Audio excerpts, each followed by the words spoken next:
welcome back to Dragon Age Inquisition.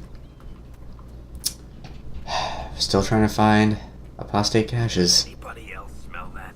Seriously, just me? Is this one? Oh, thank God. More supplies for recruit Whittle. Alright, we're making progress with a stupid quest. One of my problems with this game, whenever I was first playing it, is I felt a big sense of, I was very overwhelmed, particularly when I got to the hinterlands, where we are now, and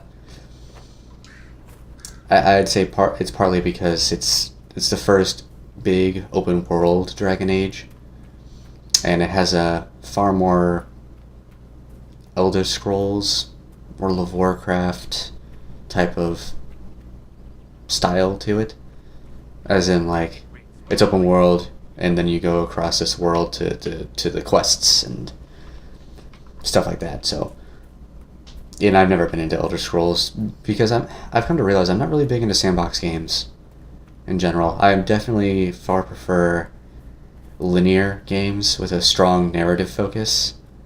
I like me taking on well-crafted adventures. Nothing to report.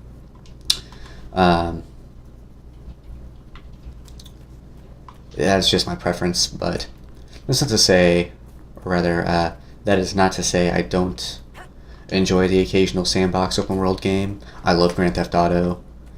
I'm gonna definitely pick that up for my Xbox whenever I get the money. I hear reconstruction is progressing well in Kirkwood. I know things are bad there. Trying to. You weren't trying to remind me how In bad Sunset Overdrive is open world sandboxy. I'm loving that. About its recovery. So I don't hate them. It's just certain types of them I just can never get into. don't recover so Elder Scrolls is one of them. I do not like anything Bethesda makes. I don't. I hate Fallout. I hate Elder Scrolls. It is hate. It's not just a dislike or strongly dislike. I just hate them. They're so bad. They are. I know I'm in the minority when I say that, but God, they're just awful. Awful games. And God damn it. And I've come to realize, like, one of the biggest problems I have with them is that they're so barren. Like, the worlds are huge, usually, but there's nothing in them. And do not use the excuse for Fallout that it's supposed to be empty because it's a wasteland. No. They can still make it interesting and full of interesting activities or something. No. Their worlds are just empty. You can't use that excuse for Skyrim. Alright? Or Oblivion. It's just a really shitty engine that has nothing in it. Just awful. Awful games. I hate them. Bethesda publishes really good games. Like, what are some ones I like? I like Wet.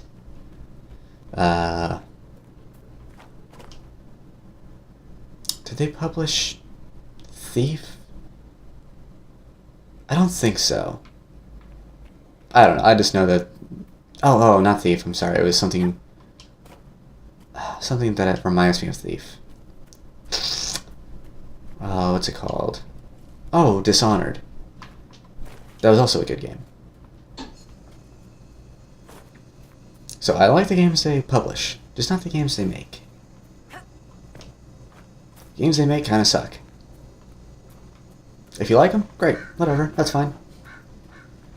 To each his or her own.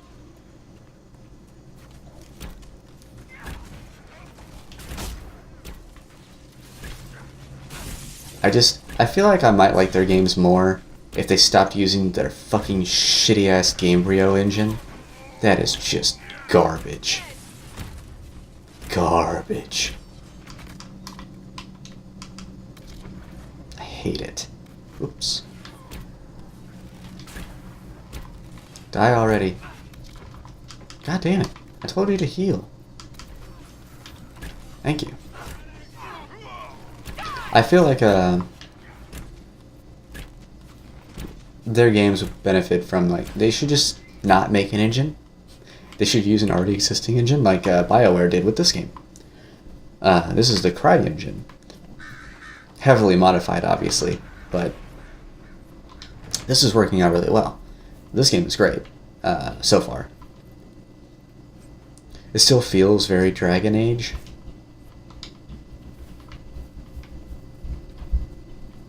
But with a new engine flair. With the most notable difference being the graphics. Like, it's way, way, way prettier than any of the other Dragon Age games.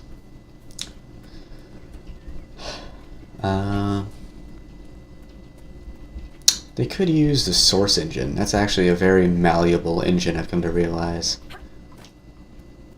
From my experiences in modding it. I don't know if I've ever mentioned it, but I was actually like...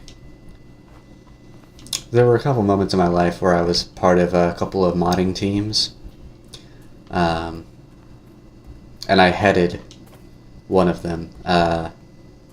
Where we were going to make the Final Fantasy VII game, but in the Source engine. And it was going to be... What the fuck? Oh, okay. It was going to be in first person, and it was going to be real-time combat. Not because... for a couple of reasons. Like, to be perfectly, completely honest, it started off just because it was way easier. Instead of having to super modify the engine to meet the turn-based needs, but in the end, it became a sort of a desire of mine. Like, I felt like it could be a really cool way to experience that game and that world from a first-person perspective, all from playing as Cloud, not any of the party or anything like that. And we were going to have the party members, you know, with you, and you could swap out which ones that followed you around and helped you in battle, but you would only play as Cloud.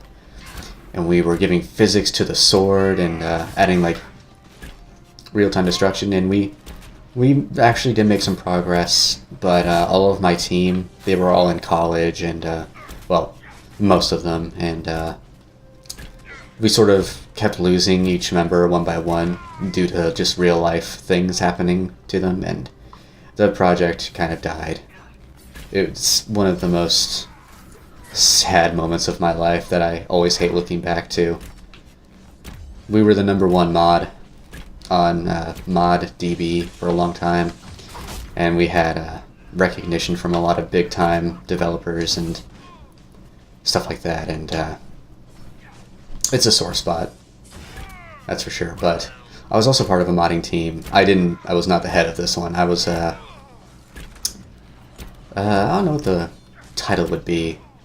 I was a couple of things. I was a concept artist back when I used to draw, and I also helped with the creative side of things, ideas and whatnot. And we were making a Cloverfield game because I loved that fucking movie. I still do. That had even more progress. We had a bunch of 3D models. We had a lot of maps. We were working on scripting, and you know, I made the concept for the monster and everything. It was awesome. And then we were actually bought out by Paramount Pictures. Interestingly enough, they said they were going to make a Cloverfield game, and to my knowledge, that never actually fucking happened. But they bought us out because they had plans to. But we had so much, and we were having so much fun, that we didn't want to completely give up on the game, so we basically changed a couple of the things, and we were, essentially the concept was, we were making a Cloverfield game from a different perspective, because we were making it based on the movie. Like, we were going to use all the same characters with Rob and whatever, but we basically just changed... how do I even explain it? It was basically, we're just going to be showing the game from somebody else's perspective. Like, it was based on the response to one of the people behind the movie saying, like, in response to someone asking if there was going to be a sequel. Hang on, they can't hit what they can't see. Oh. Oh, those are both good. Let's do that. Sorry. In response to whether or not there was going to be a sequel, one of the people behind the movie said, well, think of it this way. HUD and Rob and the group weren't the only ones, could not possibly have been the only ones with the camera that night. So a sequel would likely follow the events of someone else on that same night. And we basically took that idea and turned it into our game. So it was just going to be Cloverfield, but from somebody else's perspective, which gave us a lot of creative freedom to sort of make our own story and all of that, and add a couple of new things to the concept. And we got pretty far in that as well. It was called Gray Shot, by the way, because we named it after the bridge that Rob and his girlfriend end up under at the end of the movie. It's called Gray Shot Bridge in Battery Park. But the head of that team, apparently, was on the run from police. And we all just kind of, the project just kind of died again. Super sad. But that's all the time we have for this episode today. So I'll see you guys next time on Dragon Age Inquisition. Bye.